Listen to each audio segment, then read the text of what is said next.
Well, there's been so much happening around the world and in Australia this week that you'd be excused for not hearing about what's just happened in Britain, and it's not related to the royal family either, Meghan and Harry. I'm talking about the UK Parliament finally passing Prime Minister Boris Johnson's Brexit bill. It's passed.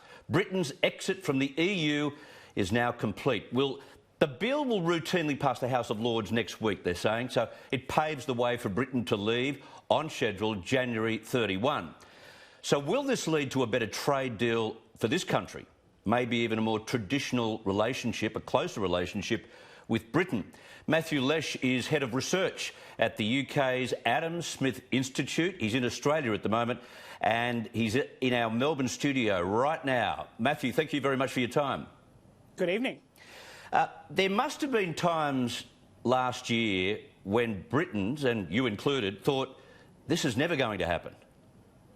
There was certainly, and it's barely hidden these days anymore by some of the Remainer class throughout last year, a conspiracy against the 17.4 million people who voted to leave. Now, this was clearly a vote against the establishment. It was a vote for a free, independent Britain, making her own laws, trading with the rest of the world, getting rid of EU red tape.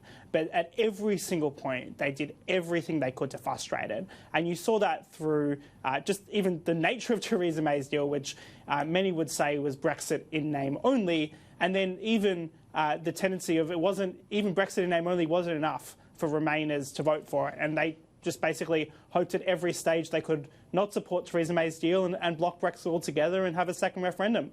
But that's all over now. Yes. Thanks to the political arithmetic has changed. And what we saw this week in Parliament, relatively smooth passing of a government withdrawal agreement, which I think is absolutely historic events and extraordinarily good news for Britain. OK, the information from the Australian government is that the negotiations on a pact, a deal between Australia and Britain is already underway. There was a suggestion last year that there might be a mutual visa-free work or travel pass between the countries, although we've had a change of heart, apparently, because of the possibility of more of you people coming out to Australia and therefore eventually settling permanently. What are you hearing about that?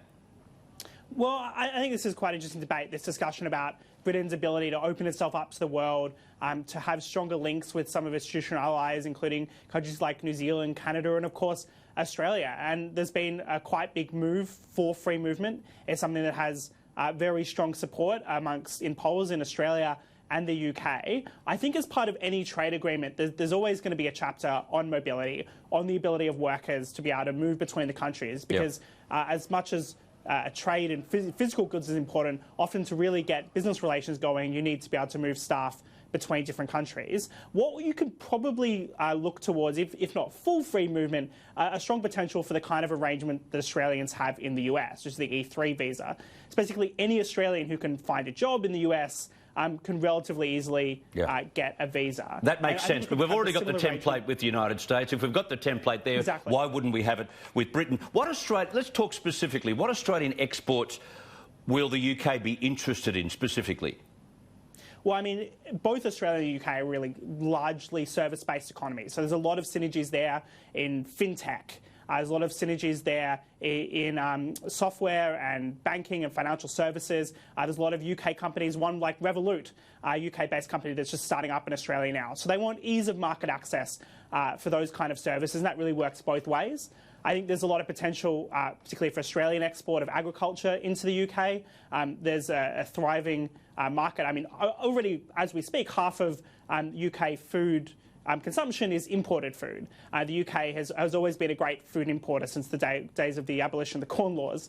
So I think there's a lot of potential there for Australian exporters in food, and then also advanced manufacturing both ways as well for specific goods. So I think there's a lot of potential. Australia already receives extraordinary amounts of UK foreign investment.